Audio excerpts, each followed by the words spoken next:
Municipal చట్టం ప్రకారం municipal cooption ఎన్నికల్లో ప్రాతినిధ్యం లేని కులాలకు అవకాశం ఇవ్వాలని, లేకుంటే న్యాయస్థానాన్ని ఆశ్రయిస్తామని నగరపాలక సంస్థలో BRS floor leader Ravinder Singh అన్నారు. కరీంనగర్లో మీడియాతో మాట్లాడిన ఆయన నిబంధనల ప్రకారం ఎవరెవరు నామినేషన్లు వేశారో, ఎన్ని ఆమోదించారో ఇప్పటి వరకు కమిషనర్ చెప్పలేదన్నారు.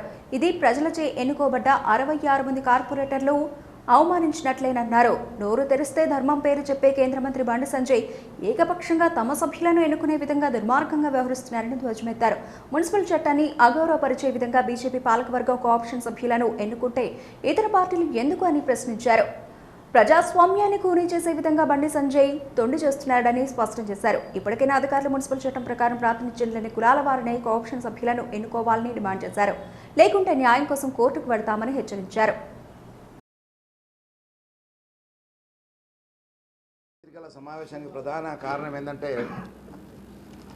రాజ్యాంగాన్ని అలానే మున్సిపాలిటీ చట్టాన్ని చంపద్దు అనేదే మా ఆలోచన.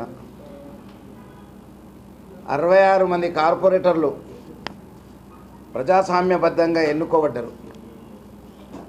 అదే ప్రజాస్వామ్యాన్ని ఈరోజు భారతీయ జనతా పార్టీ కూని చేస్తుంది అనే విషయాన్ని ఈరోజు కరీంనగర్ నగర ప్రజలకు, జిల్లా ప్రజలకు, రాష్ట్ర ప్రజలకు తెలిసే విధంగా ఈరోజు పత్రికా సమావేశాన్ని ఏర్పాటు చేయడం జరిగింది.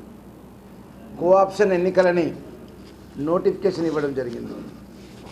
కోఆప్షన్ ఎన్నికల్లో చాలా స్పష్టంగా రాయడం జరిగింది ఏంటంటే రూల్స్ అండ్ రెగ్యులేషన్స్ ఏ రకంగా బిహేవ్ చేయాలి, ఏ రకంగా ముందుకు పోవాలనేది. దానికి అనుగుణంగా మేము ప్రొసీజర్ నంబర్ 6, ఇది చట్టంలో ఉన్నది, మేము చెప్పింది కాదు. వాళ్ళు ఏమన్నారంటే ఆ చట్టం ఏం చెప్తుందంటే మీరు అందరి దగ్గర అప్లికేషన్ తీసుకోండి, తీసుకున్నాక వెంటనే 7 రోజులలో 7 డేస్లో వాటిని స్క్రూటినీ చేయండి. స్క్రూటినీ చేసినాక వెంటనే 3 రోజుల లోపల అయితే మీరు నోటీస్ బోర్డులో పెట్టాలి.